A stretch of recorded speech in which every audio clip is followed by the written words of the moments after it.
Assalamualaikum warahmatullahi wabarakatuh.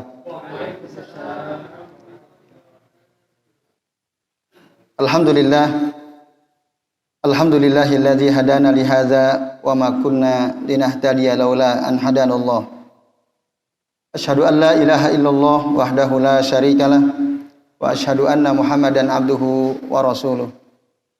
Allahumma shalli wa sallim wa barik ala Muhammad wa ala ali Muhammad kama shallaita wa barakta ala Ibrahim wa ala ali Ibrahim fil alamin innaka Hamidum Majid. Rabbi shrah li sadri wa yassir li amri wahlul 'uqdatam min lisani yafqahu qawli. Amma ba'du. Bapak-bapak dan ibu-ibu serta hadirin hadirat sekalian, a'azani Allah wa iyyakum ajmain. Semoga kita semua yang hadir di majelis ini senantiasa dimuliakan Allah Subhanahu wa taala. Amin ya Allah ya rabbal alamin. Alhamdulillah pada maghrib hari ini Bapak Ibu atas izin Allah kita bisa berjumpa kembali untuk melanjutkan ngaji kitab Bulughul Maram, Kitabun Nikah, yang insya Allah pada malam ini kita akan membahas hadis yang ke-34 dan seterusnya. Baik Bapak Ibu yang membawa kitab silakan dibuka hadis 34 dari Kitabun Nikah, yaitu hadis yang diriwayatkan oleh Abu Hurairah radhiyallahu anhu. An Abi Hurairah radhiyallahu anhu qala, dari Abi Hurairah radhiyallahu anhu beliau berkata, qala Rasulullah sallallahu alaihi wasallam, Rasulullah sallallahu alaihi wasallam bersabda, la yankihu az-zani al-majlud illa mislahu. La yankihu az-zani al-majludu illa mislahu. Tidaklah seorang pezina yang dihukum jilid menikahi kecuali yang semisal dengannya. Hadis rawahu Ahmad wa Abu Daud wa rijaluhu thiqat. Dan para perawi hadis ini terpercaya. Nah, bapak-bapak dan ibu-ibu serta hadirin sekalian, ini hadis ringkas dari Nabi sallallahu alaihi wasallam menerangkan tentang hukum menikahi pezina. Baik laki-laki maupun perempuan.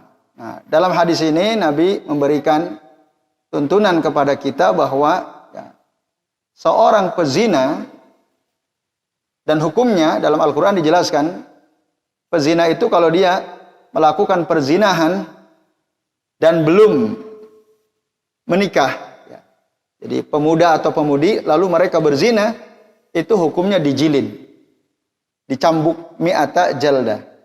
Pada Al-Quran, az-zani waz-zaniyatu fajlidu kulla wahidin minhuma mi'ata jaldah.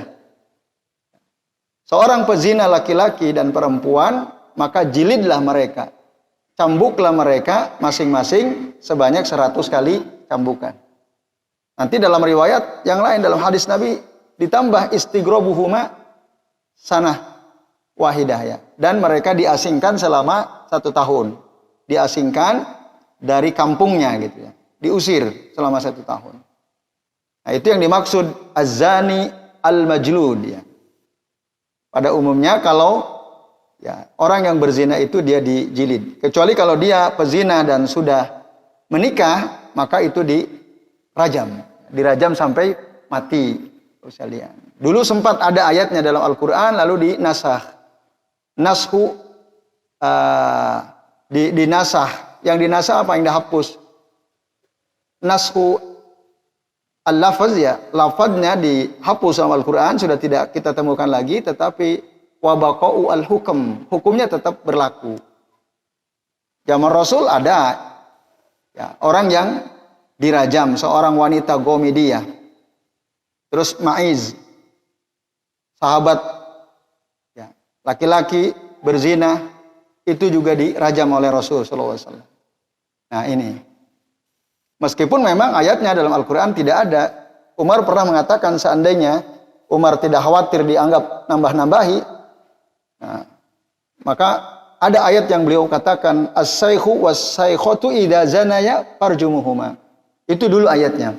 Jadi seorang laki-laki, perempuan, as-saykh was-saykha itu maksudnya yang pernah menikah, apabila mereka berzina maka jilid, rajamlah keduanya. Tapi memang kalau kita cari dalam Al-Quran ayat itu sudah nggak ada. Gitu. Lafadznya sudah dinasah, tetapi secara hukum dia tetap ada, bahkan sampai sekarang. Sampai sekarang. Di negara-negara yang terapkan syariat Islam, maka hukum rajam tetap berlaku. Dan itu sebaik-baik hukum sebenarnya.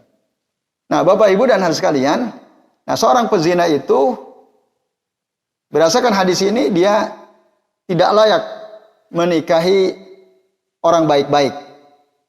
Dia hanya layak menikahi sesama pezina. Itu diantara istinbat hukum yang kita bisa ambil ya berdasarkan hadis ini. Maka saya Abdullah bin Shalih Al-Fauzan hafizahullah ta'ala mengatakan, kata beliau, al-hadis dalilun ala annahu ya yahrumu ala ar-rajuli an yatazawwaja biman dhahara minha az-zina. Hadis ini menunjukkan bahwasannya haram bagi seorang laki-laki menikahi ya orang yang jelas dia berzina. Begitu pula dengan wanita, haram dinikahkan dengan laki-laki yang dia berzina. Itu. Jadi yang layak menikah dengan pezina, ya pezina itu juga. Orang baik-baik itu tidak boleh menikah dengan pezina. Maka para ulama seperti Qatadah, Al-Imam Ahmad bin Hanbal, Imam Ishaq, Abu Ubaid, termasuk Syekhul Islam Ibnu Taimiyah rahimahullah, Imam As-San'ani, dan saya Abdul Aziz bin Bas. Nah, mereka semua mengatakan haram ya nikahu az-zaniyah wa nikahu zani. Haram hukumnya menikahi wanita pezina atau menikah dengan seorang laki-laki pezina. Itu haram. Nah, ini Bapak Ibu sekalian. Kalau tahu kita bahwa ya dia pezina, maka kalau kita punya anak, punya keluarga mau menikah dengan seorang pezina, itu harus dilarang berdasarkan hadis ini. Nah, ini Bapak Ibu dan hadirin sekalian, a'azani Allahu wa iyyakum ajmain. Apalagi dalam Al-Qur'an jelas surah An-Nur ayat 3 ya. Allah Ta'ala berfirman, a'udzubillahi minasyaitonir rajim, az-zani la yankihu illa zaniyah. Seorang laki-laki pezina tidak menikah kecuali dengan seorang perempuan pezina. Au musyrika, atau kalau tidak perempuan yang musyrik ya. Waz-zaniyatu la yankihuha illa zanin au musyrik. Dan seorang perempuan pezina tidak dinikahi kecuali oleh laki-laki pezina atau laki-laki musyrik.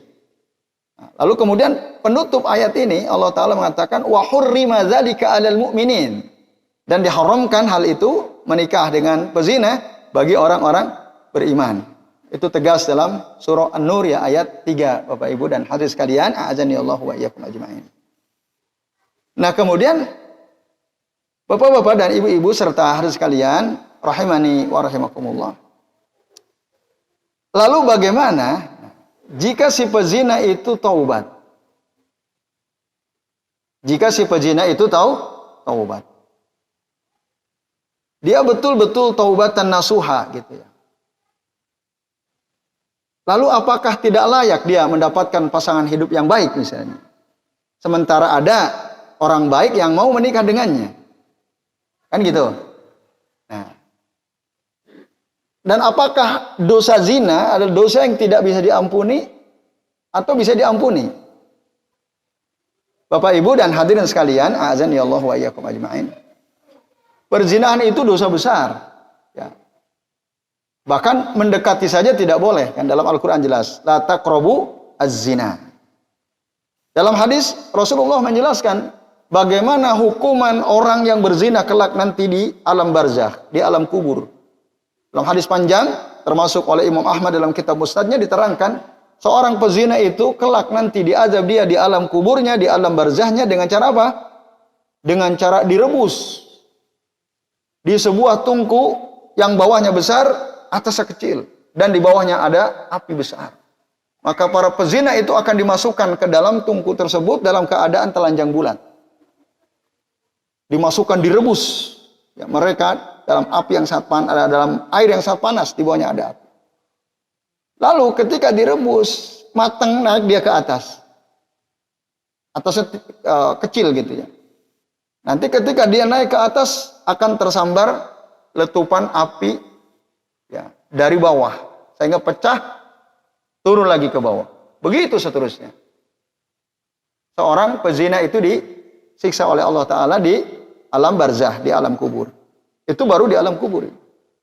Nah, ini menunjukkan bahwa zina itu dosa besar. Maka jangan dekat-dekat dengan perzinahan, bapak-bapak dan ibu-ibu serta sekalian. Jangan kita biarkan anak-anak kita mendekati perzinahan. Jangan biarkan mereka berdua-duaan, berkholwat, jalan-jalan, padahal mereka bukan mahram. Karena kalau sudah dekat-dekat, berani bersentuhan dan seterusnya, wah itu ngeri itu. Ya, sangat mungkin mereka akan melakukan perzinahan. Nah, tapi banyak di zaman sekarang seperti yang dulu pernah kami sampaikan juga ya. Orang tua itu yang kayaknya menggampangkan gitu ya. Menganggap itu hal biasa, wajar. Kalau anak muda berdua-duaan jalan kemana berdua, wajar. Banyak orang tua menganggap itu wajar. Nah ini nauzubillah ya Bapak sekalian, kita berlindung kepada Allah semoga putra-putri kita tidak demikian. Karena tadi kalau udah dekat berzina, wah itu kasihan. Ya. Nah itu yang pertama dulu ya. Terus yang kedua, ya, dosa zina itu memang bisa diampuni. Bisa diampuni. Kalau dia bertaubat, taubatan nasuha, sebagaimana diterangkan oleh Allah Ta'ala dalam surah Az-Zumar ayat 53. Allah Subhanahu wa taala berfirman, "Qul ya ibadiyalladzina asrafu ala anfusihim." Katakan Muhammad, ya, wahai hamba-hambaku yang melampaui batas atas diri mereka. Nah, lalu Allah bilang apa? La taqnatu min rahmatillah. Janganlah kalian putus asa dari rahmat Allah, gitu ya. Innallaha yaghfiru dzunuba jami'an. Sesungguhnya Allah itu mengampuni semua dosa. Dosa apapun diampuni oleh Allah Subhanahu wa taala. Innahu huwal ghafurur rahim. Sesungguhnya Allah itu Maha Pengampun lagi Maha Penyayang. Nah, ayat 53 surah Az-Zumar ini Bapak sekalian penting ya untuk kita ketahui supaya kita ini enggak putus asa. Memang dosa zina itu besar. Tapi ya mungkin karena syaitan dan katakanlah keluarga kita atau teman kita atau siapa begitu ya, akhirnya terjerumus dalam perzinahan, itu masih ada harapan untuk bertaubat kepada Allah Subhanahu wa taala. Nah, lalu apakah si pezina itu harus katakanlah kalau dia belum menikah gitu ya, harus harus dijilid? Nah, itu tergantung keadaan. Kalau dia memang ketahuan, ada bukti, ada saksi, itu kan tidak sembarangan juga ya. Jadi untuk mengatakan bahwa si fulan itu berzina, itu kesaksiannya itu harus betul-betul dia melihat ya, bahwa mereka betul-betul berzina. Kalau hanya melihat misalnya ada dua orang laki perempuan di semak-semak, kita kenal gitu salah satu dari mereka, lalu mereka berhenti motornya, masuk semak-semak, lalu semak-semak bergoyang.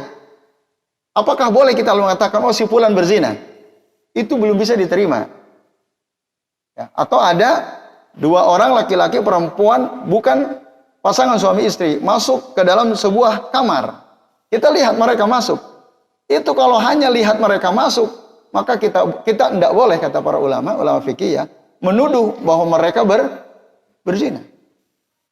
Kita baru boleh menjadi saksi bahwa si fulan dan fulana itu berzina ketika kita betul-betul melihat dengan mata kepala kita mereka berzina. Atau kalau dalam bahasa sekarang mungkin pakai CCTV gitu ya. Ada bukti konkret gitu. Kalau enggak kita lihat betul. Nah itu.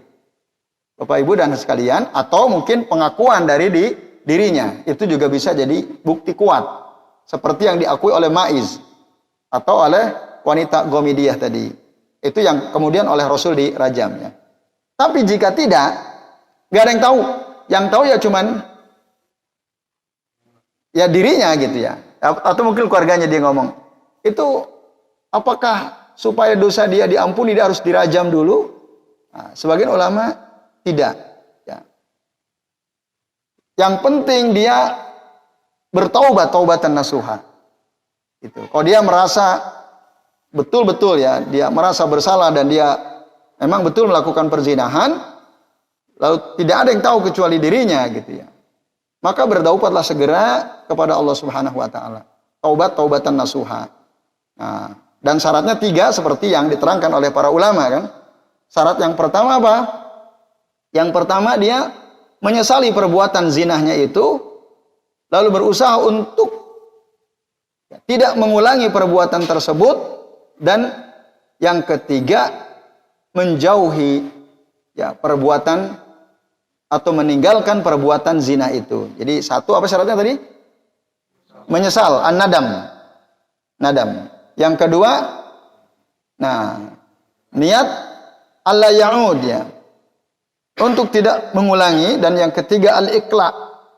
Iqla itu menjauhi perbuatan tersebut, zina tersebut. Lalu setelah itu apa? Banyak-banyak beristighfar kepada Allah Subhanahu wa taala. Nah, itulah cara bertaubat, taubatan nasuha bagi siapapun yang pernah melakukan perbuatan dosa besar termasuk dosa zina, Bapak Ibu sekalian. Kalau sudah itu dia lakukan, maka berarti dia sudah taubat. Orang yang sudah taubat itu, kalau dia betul taubatnya, Allah akan ampuni tadi. Innallaha yaghfiru dzunuba jami'an. Sesungguhnya Allah mengampuni seluruh dosa. Bahkan dalam hadis sahih Rasul mengatakan, apabila ada orang dosanya itu Bapak Ibu sampai menyentuh langit, saking banyaknya, bahkan sampai memenuhi bumi.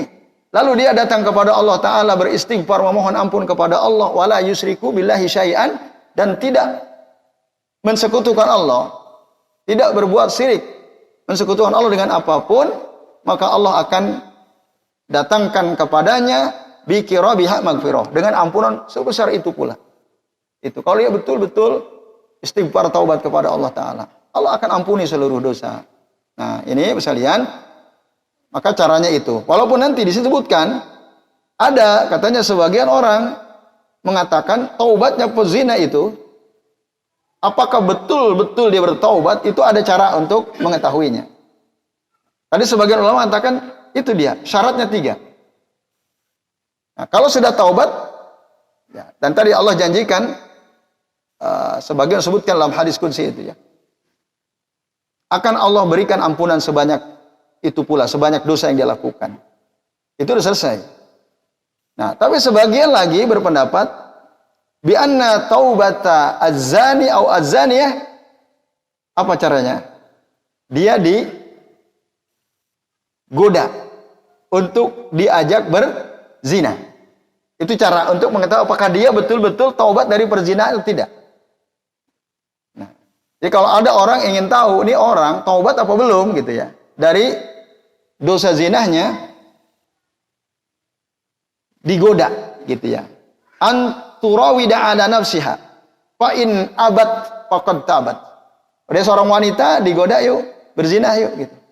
Kalau dia bilang enggak, saya enggak mau, fa in abad, kalau dia enggak mau, faqad tabat, berarti dia sudah taubat. Lalu kalau laki-laki dia pezina, digoda oleh perempuan hanya untuk menguji apakah dia betul taubat atau tidak.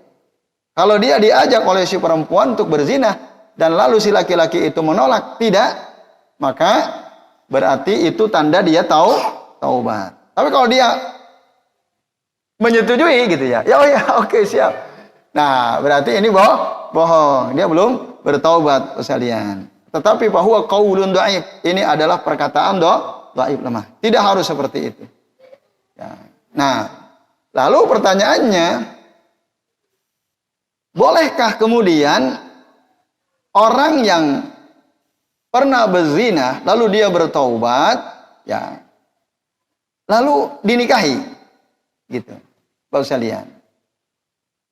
Tadi kami sudah terangkan bagaimana besarnya dosa zina dan bagaimana ampunan Allah Subhanahu Wa Taala. Artinya orang yang pernah berzina ditaubat, Allah akan ampuni kalau dia betul-betul taubatan nasuha. Nah, dan hadis ini jelas.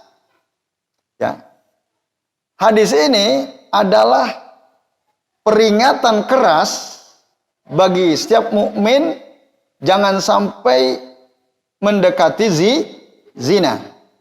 Nah, itu. Dan jangan dekat-dekat dengan perzinahan. Itu clear ya.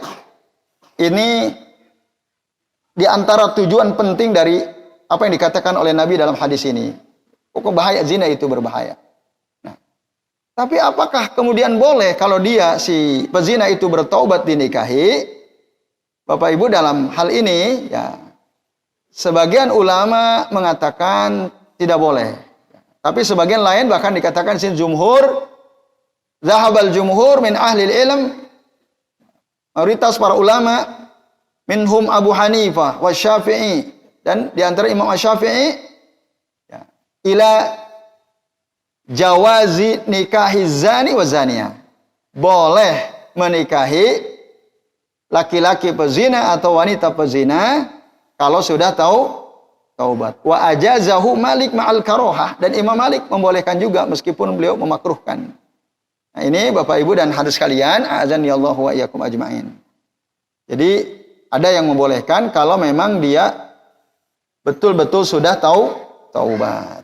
Yaitu di antara keterangan yang disebutkan ya terkait dengan hukum menikahi seorang pezina baik laki-laki maupun perempuan. Bapak Ibu dan hadirin sekalian, a'azanillahu wa iyyakum ajmain. Ya, wallahu a'lam bishawab. Itu ya keterangan yang bisa kami sampaikan. Tetapi ya saya Abdullah bin Shalih Fauzan mengatakan wal qaulu bitahrim qawi. Pandangan yang mengatakan haram menikah pezina itu pandangan yang kuat ya. Karena tadi dalam surah Al-Mu'minun, surah An-Nur ayat 3 ya. Wa hurrima zalika 'alal mu'minin. Diharamkan menikahi pezina bagi orang-orang beriman. Ini Bapak-bapak dan Ibu-ibu serta hadirin sekalian, a'azanillahu wa iyyakum ajmain. Jadi jelas haram. Nah, itu ya. Baik, saya kira itu penjelasan yang bisa kami sampaikan. Tapi tadi kalau bertaubat ya fa in tabat azani au taba azani jaza nikahuhuma bi ijma'i ahli ilm. Tapi apabila si perempuan atau laki-laki pezina tadi bertaubat, jaza boleh nikahuhuma menikahi mereka berdua. Maksudnya menikahi laki-laki atau perempuan berzina tadi bi ijma'i ahli ilm, berdasarkan ijma' para ulama. Nah, kalau sudah taubat. Ya ini Bapak sekalian, a'adzanillahu wa iyyakum ajmain ya, hadis yang ke-34. Dan hadis terakhir, ini hadis terakhir dalam kitabun nikah ya. Jadi ada dua lagi. Nah, nanti setelahnya itu bab baru ya, bab al-kafa'ah wal khiyar.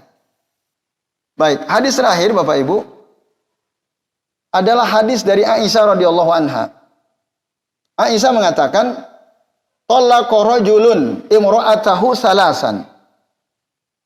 Ada seorang laki-laki menceraikan istrinya sebanyak 3 kali. Jadi udah 3 kali ditalaknya. Fatazawwajaha rajul, ya, fatazawwaha rajulun, lalu ada laki-laki lain yang menikahi si wanita ini. Summa talaqaha qabla an yadkhula biha. Kemudian laki-laki kedua ini mentalaknya, menceraikannya sebelum dia berjima. Qabla an yadkhula biha, sebelum berjima dengan si wanita ini. Jadi nikah belum berjima lalu dicerai gitu. Dicerai. Baik alami perceraian itu terjadi atau by design gitu, direkayasa. Yang seperti kita udah bahas kemarin ya. Al-muhallil wal muhallalalahu. Itu kan by design, direkayasa. Mungkin nggak Bapak Ibu orang menikah belum sempat berjima terus cerai? Mungkin? Mungkin saja itu terjadi. Mungkin. Misal ya tadi si laki-laki ini menikahi, ternyata pas menikah dia tahu ya keburukan si wanita yang dinikahinya ini misalnya. Akhirnya waduh ini kok nggak beres, udah saya cerai kamu misalnya. Itu mungkin terjadi. Alami kan? Karena ada hal yang tidak disukai oleh si laki-laki ini dari akhlaknya yang buruk misalnya. Kemudian fa'arada zawjuhal awwalu an yatazawwajaha. Lalu suami pertamanya ingin kembali menikahi si istrinya ini, mantan istrinya yang sudah dia cerai sebanyak 3 kali itu. Maka pasuila Rasulullah sallallahu alaihi wasallam. Rasul lalu ditanya gitu tentang hukum yang seperti ini. Ya, wanita dicerai, tolak 3, dinikahi laki-laki lain, lalu bercerai sebelum mereka berjima. Lalu suami pertama ingin balik. Rasul ditanya tentang hal itu, bagaimana hukumnya? Apa kata Nabi? Faqal, la, kata Nabi. Enggak boleh. Enggak boleh ini si suami pertama menikah dengan si istrinya ini, enggak boleh. La, kata Rasul. Hatta yazukal akharu min usailatiha ma zaqal awwalu, kata Rasul. Sampai si laki-laki kedua tadi merasakan manisnya, nah, berhubungan dengan si wanita ini sebagaimana yang dirasakan oleh suami yang pertama. Itu baru boleh. Nah, istilah usailah, nah ini ya sekalian, azani Allah wa iyyakum ajmain. Ini bahasa kinayah, bahasa kiasan dari Nabi SAW.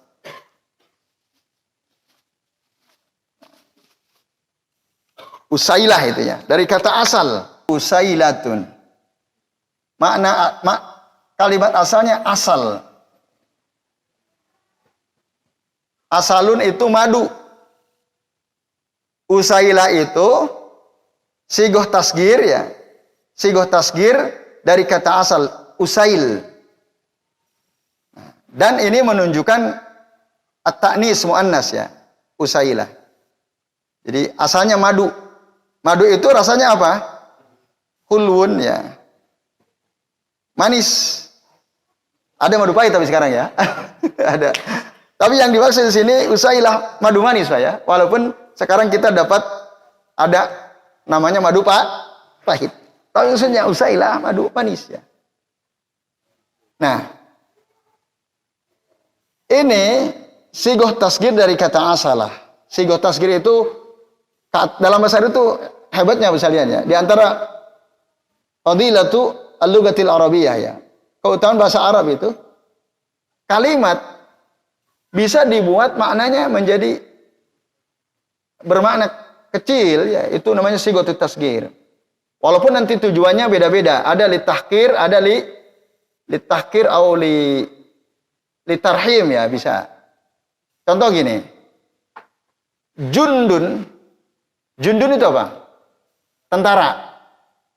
Mananya tentara. Kalau Junaid itu artinya tentara kecil. Aisyah itu disebut apa oleh Rasul? Humaira. Nah, itu sigot tasgir, tapi litarhim ya, untuk menunjukkan kasih sayang kepada Aisyah. Maka Nabi memanggilnya Humaira gitu. Sama usailah dari kata asalah. Ya. Maksudnya, nah, ada memang beragam maksud ketika sesuatu itu diucapkan dengan sigoh tasgir ya. Sigoh tasgir tadi untuk tadi tentara kecil gitu ya. Misalnya apalagi Tolib itu artinya apa? Tolib itu pelajar gitu ya. Nah, kalau pelajar kecil, nah itu ada sigoh tasghir misalnya tuwailib ya. Tuwailib itu maksudnya pelajar atau santri kecil kayak gitu. Nah, itu ada yang tujuannya untuk menghinakan, ada. Menghinakan. Bisa juga tujuannya untuk menunjukkan kasih sayang. Nah, dalam hal ini kata asalah menjadi usailah, nah itu sighatut tasghir ya. Nah, ini kalimat positif ya. Karena maksud usailah itu berasal dari kata asal, artinya adalah madu. Tapi kata Syekh Abdullah bin Shalih Al-Fauzan ya, tasghiru asala yani usailah wa hiya kinayatun anil jima'. Ini maksudnya bahasa kiasan dari jima'. Hubungan suami istri. Fafihi tasbihu ladzatil jima' bi dzauqil asal. Dalam hal ini Rasul menyerupakan lezatnya jima' seperti lezatnya merasakan madu itu ya. Seperti lezatnya merasakan madu. Nah, Bapak Ibu dan hadirin sekalian, itu makna usailah. Nah, hadis ini menunjukkan bahwa seorang laki-laki yang sudah mencerai istrinya sampai 3 kali, tidak halal baginya untuk menikah dengan si istrinya itu, sehingga dia menikah dengan laki-laki lain. Dan syaratnya laki-laki lain itu harus merasakan hubungan badan dengan si wanita itu. Itu harus. Karena dikatakan hatta yazuqal akharu min usailatiha mazaqal awwal. Itu syaratnya. Kalau tidak maka tidak boleh. Itu. Nah, ini Bapak Ibu dan sekalian. Jadi syarat utama itu. Nah, walaupun ada ulama dari kalangan tabi'in, Sa'id bin Al-Musayyab mengatakan, faqal in tazawwajaha tazwizan sahihan la yuridu bihi ihlalan fala ba'sa an yatazawwajaha al-awwal, katanya. Jika si suami pertama ini, suami kedua ini menikahi dia dengan pernikahan yang sah, yang benar, la yuridu bihi ihlalan, dan dia sama sekali tidak bermaksud untuk menghalalkan suami pertama balik ke isinya. Tidak ada niat untuk itu. La yuridu bihi ihlalan. Nah, fala ba'sa'an an yatazawwajahal awwal. Maka tidak mengapa kalau mereka cerai dinikahi kembali oleh suami yang pertama meskipun mereka, si suami kedua dan isi ini belum sempat berjima. Kalau menurut Sa'id bin Al-Musayyab. Tetapi dikritik oleh ulama lain, ya, bisa jadi Sa'id bin Al-Musayyab ini lam yablughul hadis fa akhadha bi dhahiri Al-Qur'an. Bisa jadi beliau belum sampai kepadanya hadis Nabi tentang ini. Beliau hanya mengambil berdasarkan zahirnya ayat Al-Qur'an dalam surah Al-Baqarah ayat 230. Memang Allah Ta'ala mengatakan hatta tankiha zauzan ghairahu, sampai dia menikahi suami selain suami yang pertama.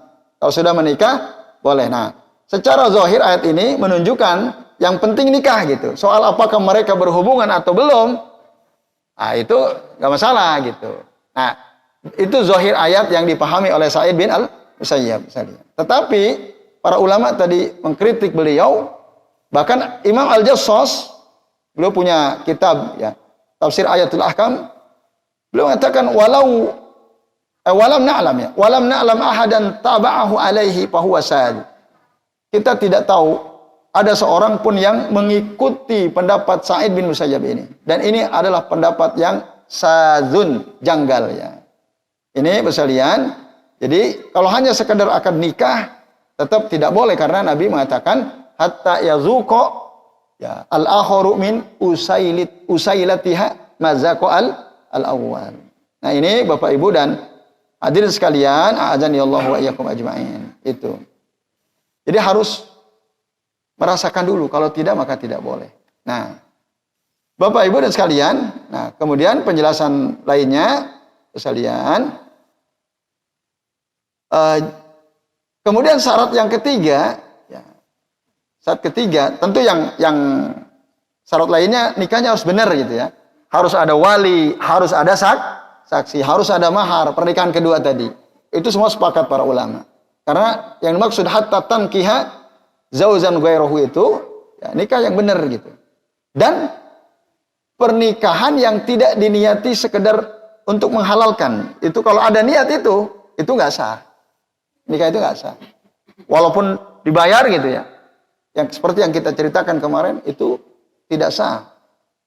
Haram, itu tidak boleh dilakukan. Nah, jadi maksud hatta tankiha zauzan ghairu itu dengan pernikahan yang sah berdasarkan syariat Islam. Dan ya, syarat berikutnya adalah kullu wahidin minhuma ya, hukuk sahibihi ma'a husnil usrah. Jadi setiap dari kedua orang ini, laki-laki yang suami kedua dan si wanita ini memenuhi hak-hak masing-masing gitu. Dan mereka bergaul dengan cara yang baik.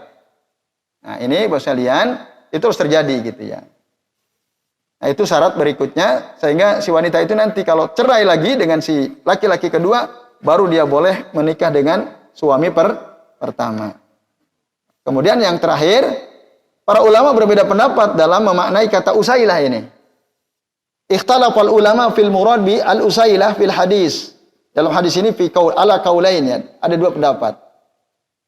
Yang dimaksud usailah itu menurut sebagian ulama al-murad bihi al-mujama'ah.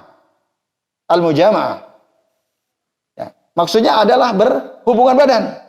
Wa illam yanzil, meskipun lam yanzil itu, paham Bapak Ibu maksudnya? Meskipun, mohon maaf ya, tidak keluar air mani.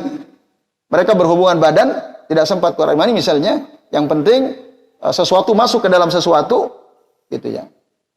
Itu udah cukup, gitu ya. Itu menurut pendapat yang pertama. Itu maksud zauq al-usailah, yakni tagyibul khasyafah minar rajul fi kubuliha.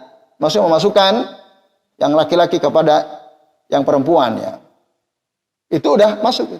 Wa illam yanzil, meskipun tidak sempat keluar air mani misalnya. Tapi yang kedua, lah bukan itu. Annal murad, yang dimaksud dengan itu adalah nuzulul mani, harus keluar mani. Kalau enggak, itu juga belum bisa. Gitu. Nah ini ada dua pendapat sekalian, dan ini adalah kaul yang kedua ini, kaul Hasan al-Basri rahimahullah. Nah, itu makna usailah kata beliau, wallahu ta'ala alam. Nah, Allah yang lebih tahu mana yang benar di antara kedua pendapat itu. Jadi saya kira ini selesai sudah pembahasan hadis tentang bab atau kitabun nikah. Masih ada waktu beberapa menit, silakan. Ya, Fadol.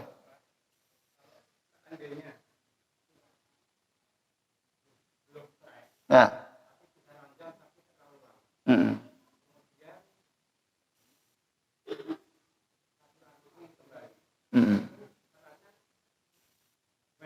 Terlalu lama itu berapa tahun misalnya? 10 tahun lah katakan. Atau 5 tahun lah gitu ya.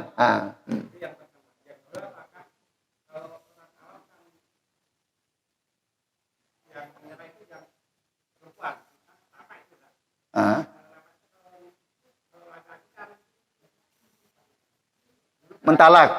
Laki-laki mentalak ya. Kalau dalam bahasa Jawa repe gitu ya. Paham Bapak Ibu ya? Repe paham maksudnya ya? Apa? Apa repe itu? Oh, istri minta cerai. Ya.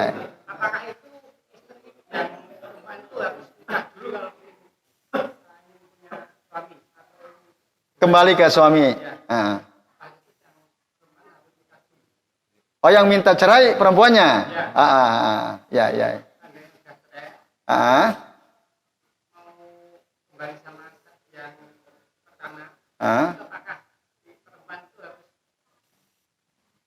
Nikah lagi dengan laki-laki lain.